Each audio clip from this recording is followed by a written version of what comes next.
특별히 오늘 실버 사역 헌신 예배 가운데 나오신 여러분들, 함께 참여하신 여러분들 진심으로 축복합니다. 자, 오늘 본문의 말씀은 우리 마태복음 25장에 나오는 그 세 비유 중에 마지막 세 번째 비유, 양과 염소의 비유입니다. 제가 설교 시간에 여러 번 인용하기도 했고요. 이미 다들 아시는 내용일 것입니다. 그리스도께서 다시 이 땅에 오실 때 자기 영광의 보좌에 앉으시고 모든 민족을 그 앞에 나오게 하시는데, 목자가 양과 염소를 구분하듯이 양은 오른편에, 염소는 왼편에 이렇게 둘 것이라고 말씀합니다. 오른편에 있는 양은 의인을 뜻하고 왼편에 있는 염소는 악인을 뜻합니다. 우리는 모두 오른편에 있는 양이 되어야 합니다. 그렇죠? 네, 오늘 보면 마지막 절을 보면 이렇게 말합니다. 46절에서 그들은 영벌에, 의인들은 영생에 들어가리라 하시니라. 여기서 그들은 이제 왼편에 있는 염소, 즉 악인을 말합니다. 그들은 영벌, 즉 지옥에 들어가야 되고, 의인들은 영생에 들어가야 됩니다. 그들이 의인과 악인으로 나뉘게 된 것은 무엇 때문이었습니까? 연약한 자들을 섬긴 사람들과 그렇지 않은 사람들, 이것이 오늘 본문에서 의인과 악인으로 나뉘게 된 기준입니다. 여기서 먼저 우리는 오해해서는 안 됩니다. 우리가 구원받는 것은 우리의 행위로 구원받는 것이 아니죠. 그렇죠? 우리는 믿음으로 구원받는 것입니다. 오늘 본문의 말씀으로 혹여나 우리의 행위가 구원의 기준이 된다라고 오해해서는 안 됩니다. 그런데 그렇다면은 오늘 본문은 왜 그 행위가 그 의인과 악인을 나누는, 그 판단하는 기준이 되었을까요? 우리는 한 가지를 좀 더 생각해 보아야 됩니다. 분명히 우리는 믿음으로 구원받는 것이 맞습니다. 자, 그런데 이 믿음 있는 사람은 믿는 자로서 당연히 가지게 되는 것이 있습니다. 그것이 바로 사랑입니다. 사랑. 믿음과 사랑은 결국 따로 분리되어 있는 것이 아닙니다. 우리는 믿음으로 구원받지만 구원받는 사람, 믿음 있는 사람은 사랑으로 이웃들을 섬기고 그 사랑을 행하게 되어 있습니다. 그것이 하나님의 속성이기 때문이죠. 하나님은 사랑이시기 때문에 하나님을 믿는 사람은, 하나님을 사랑하는 사람은 그 사랑을 행할 수밖에 없습니다. 우리 요한복음 15장을 보면 예수님께서 나의 안에 거하라 이렇게 말씀하십니다. 그리스도 안에 거한다는 것은 그리스도의 사랑 안에 거하는 것입니다. 다시 말하면 그리스도를 믿음으로 그의 사랑 안에, 그의 긍휼 안에 들어가게 되는 것입니다. 그런데 그렇게 그리스도 안에 있는 사람들은 열매를 많이 맺게 된다고 말합니다. 그 열매는 바로 사랑을 말하는 거죠. 요한복음 15장 10절을 우리 함께 보도록 하겠습니다. 요한복음 15장 10절에 이렇게 말씀합니다. 내가 아버지의 계명을 지켜 그의 사랑 안에 거하는 것 같이 너희도 내 계명을 지키면 내 사랑 안에 거하리라. 그리스도의 사랑 안에 거하는 것은 그의 계명을 지키는 것입니다. 그런데 그렇다면 그의 계명은 무엇이냐? 12절에 이렇게 말씀합니다. 내 계명은 곧 내가 너희를 사랑한 것 같이 너희도 서로 사랑하라 하는 이것이니라. 너희도 사랑하라, 이것이 그리스도의 계명이고 이 계명을 지키는 자가 그리스도의 사랑 안에 거하는 자입니다. 반면에 우리 이 요한복음 15장 18절 이하에서는 세상이 우리를 미워한다 이렇게 말씀합니다. 사랑하는 자와 미워하는 자, 그리스도에 속한 자와 세상에 속한 자를 나누는 기준은 바로 이 사랑인 겁니다. 사랑하는 자는 그리스도 안에 속한 것이고 미워하는 자는 세상에 속한 것입니다. 이것은 굉장히 지극히 자연스러운 것입니다. 그리스도의 사랑이 우리 안에 거하는데 우리가 어떻게 그 사랑을 행하지 않을 수가 있겠습니까? 다시 말하면 우리는 그리스도를 믿음으로 구원받습니다. 그러나 그 증표가 우리의 삶 가운데 예수 그리스도를 믿었다라는 그 증표가 드러나게 됩니다. 그것이 바로 사랑이라는 것입니다. 오늘 본문처럼 하나님을 사랑하는 사람은 이웃들을 사랑하게 되어 있습니다. 지극히 작은 자 하나를 위해서 그들이 줄이면 먹을 것을 주고, 목마를 때 마시게 하고, 나그네 되었을 때 영접해주고, 헐벗었을 때 옷 입히고, 병들었을 때, 옥에 갇혔을 때 돌보아 줍니다. 반면에 하나님을 사랑하지 않는 사람들은 지극히 작은 자 하나쯤은 그들의 관심에서 멀어져 있습니다. 자신의 삶에 자신이 먹을 것, 자신이 입을 것, 자신이 편안한 삶을 누리는 것에 모든 관심을 집중하고 그것에 얽매여 살아가게 됩니다. 우리의 삶의 모습이 어떠한지를 살펴보게 된다면 우리가 과연 그렇게 하나님 앞에 하나님의 사랑 가운데 그 믿음 가운데 있는 자인지 그렇지 않은 자인지를 알 수 있게 됩니다. 여기서 중요한 것은 우리의 행위 자체가 아닙니다. 우리 행위 자체가 아니라 우리의 겉모습, 다시 말하면 우리가 어떤 일을 하고 있느냐가 중요한 것이 아니라 어떠한 마음으로 하고 있는지가 중요합니다.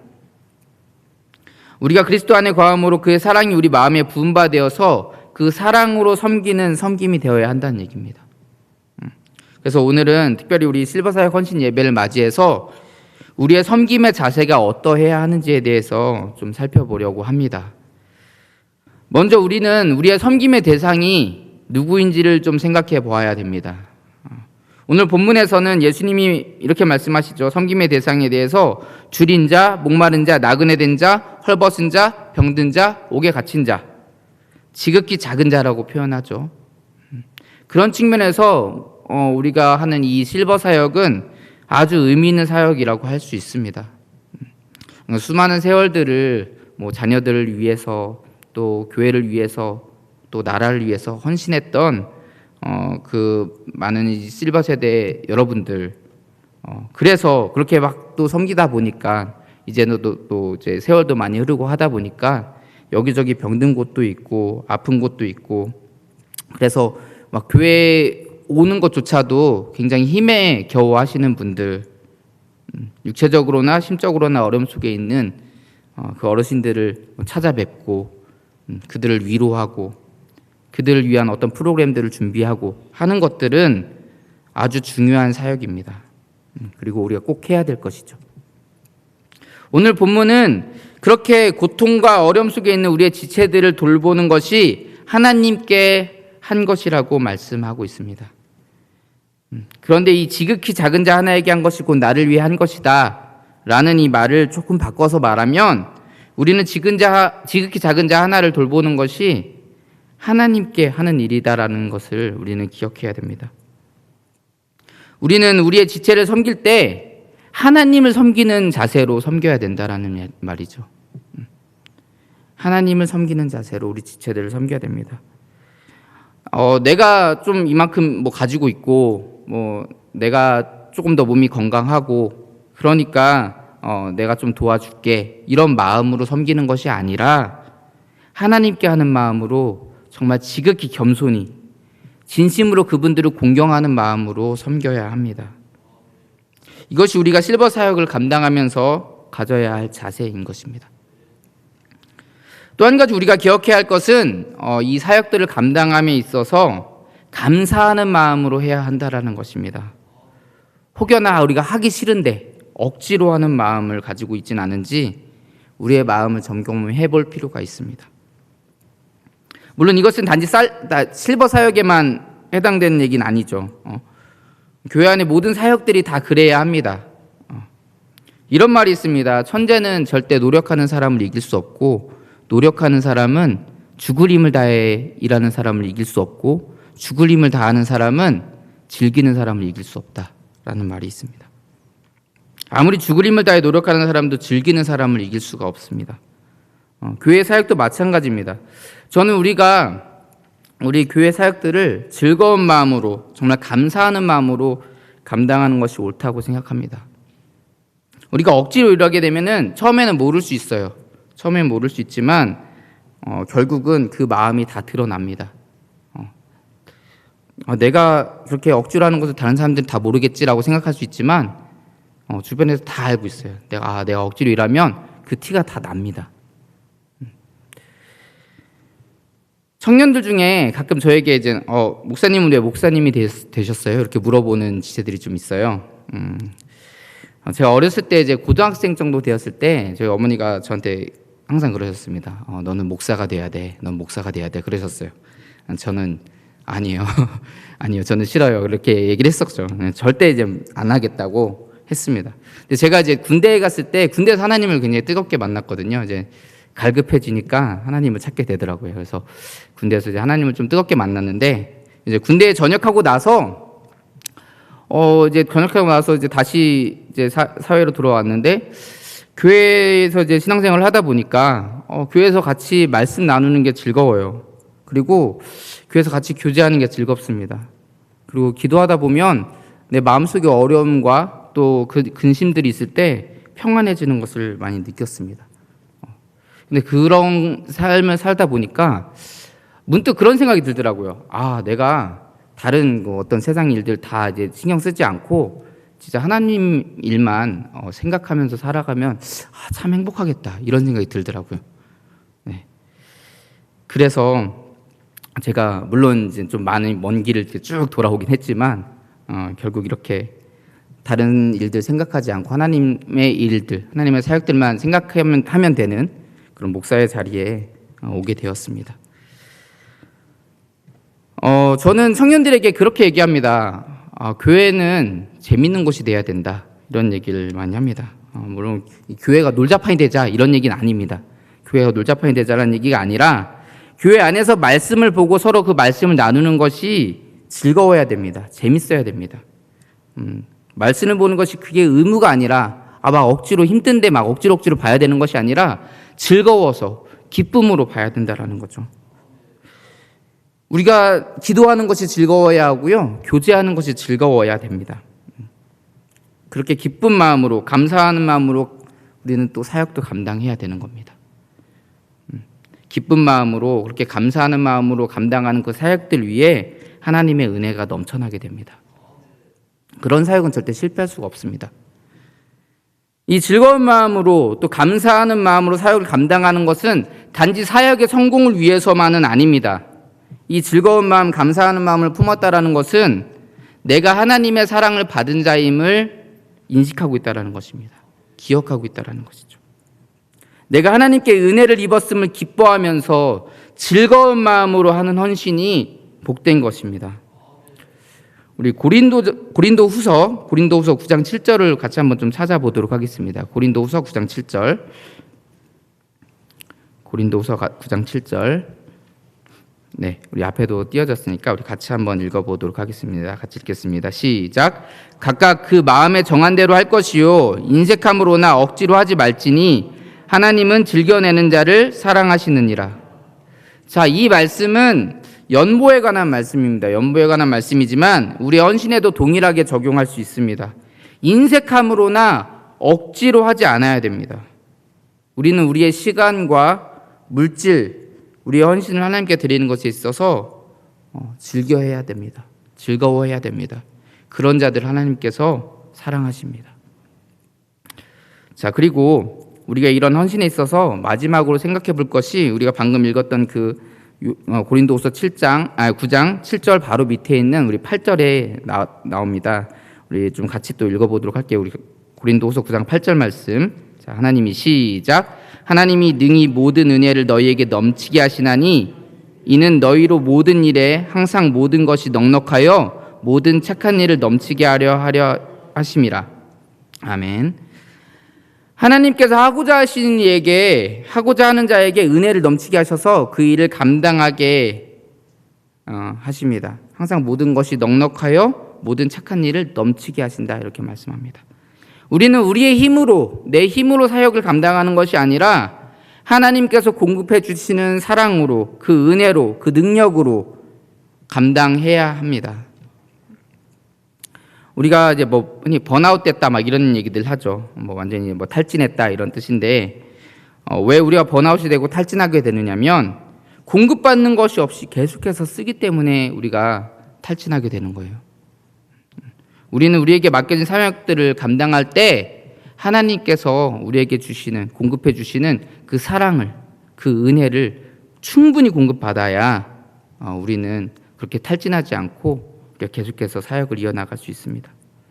하나님의 은혜를 구하고 하나님의 사랑이 우리 마음에 부은 바 되어야 합니다. 여건이 안 되고 환경이 안 되는 경우들도 있을 수 있습니다. 내가 처한 상황이 좀 벅찬 상황일 수도 있어요. 이 사역들을 감당하기에 좀 벅찬 상황일 수도 있습니다. 우리는 이제 각각의 생업들도 다 있으시고 뭐 가정을 돌봐야 하는 분들도 있고 교회 내 다른 사역들도 많이 하고 계실 겁니다. 참 바쁘죠, 그렇죠? 참 바쁘죠. 그런데 여러분, 하나님 앞에 우리가 기도하면서 우리 마음을 다시 한번 점검해 보시기 바랍니다.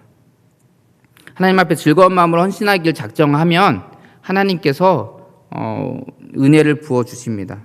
우리가 안 되는 환경과 안 되는 조건들, 안 되는 여건들이 있습니까? 하나님께서 그 모든 상황들을 다 주관하십니다. 하나님께서 그것들을 다 변화시켜 주실 것이에요. 정말 우리가 힘들고 지칠 때도 있을 수 있지만 그때에도 우리는 하나님의 그 사랑과 은혜를 공급받아야 합니다. 그러면 하나님께서 우리를 독수리가 날개쳐 올라가듯이 우리가 지치지 않고 피곤치 않고 주님 앞으로 나아갈 수 있도록 그 사역들을 감당할 수 있도록 힘과 능력을 우리에게 부어 주실 것입니다. 그 은혜를 누리시는 저와 여러분들이 다 되었으면 좋겠습니다. 사랑하는 성도 여러분, 특별히 우리 실버 사역 그리고 실버 대학에 헌신하기로 작정하신 우리 스텝 여러분들, 하나님의 사랑과 은혜가 여러분과 함께 하시기 바랍니다. 함께 하시기를 정말 진심으로 축복합니다. 특별히 더 어렵고 힘든 이 코로나의 상황 속에서 지치기도 하고 또 할 수 있는 것들이 많이 없어서 힘겹기도 합니다. 그러나 이런 상황 속에서 하나님께서 우리에게 맡겨주신 이 사역을 감당함에 있어서 오늘 우리 함께 나눈 말씀들을 기억하셨으면 좋겠습니다. 우리가 교회의 실버 세대를 섬기는 데 있어서 우리가 겸손히 정말 하나님을 섬기는 마음으로 그분들을 섬겼으면 좋겠습니다. 그리고 이 사역들을 감당함에 있어서 정말 자원하는 마음으로, 즐거운 마음으로, 기쁜 마음으로 감당하는 그런 헌신하는 여러분들이 되었으면 좋겠습니다. 그리고 하나님께서 우리에게 공급하신 은혜를 바라보면서 그 사랑을 공급받으면서 모든 사역을 감당하시는 저와 여러분들이 다 되었으면 좋겠습니다. 우리 모두가 이러한 마음으로 우리에게 맡겨진 모든 사명들, 그런 맡겨진 사명들을 잘 감당하여서 정말 오른편에 있는 양과 같이 주님께 잘했다 칭찬받고 하나님의 즐거움에 함께 참여하는 그런 복된 성도들이 다 되시기를 주의 이름으로 축복합니다. 같이 기도하겠습니다. 사랑의 하나님, 감사를 드립니다. 부족하고 연약한 저희들을 사랑하여 주셔서 정말 헌신의 자리에 불러주시고 정말 우리를 인도하심을 감사합니다. 오늘 특별히 우리 실버 사역 헌신 예배로 주님 앞에 드렸습니다. 주님, 아버지, 우리가 정말 실버 사역들을 감당함에 있어서 정말 우리가 하나님을 대하듯이 우리 섬길 수 있는 자들 되게 하여 주시고 정말 자원하는 마음으로 기쁜 마음으로 주님 앞에 드리게 하시고 또 우리가 나아갈 때에 하나님의 그 사랑과 은혜를 충분히 공급받아서 그것으로 일할 수 있는 저희들 될 수 있도록 축복하시고 인도하여 주시옵소서. 항상 함께 하시고 인도하실 줄 믿사오며 거룩하신 예수님 이름으로 기도합니다. 아멘.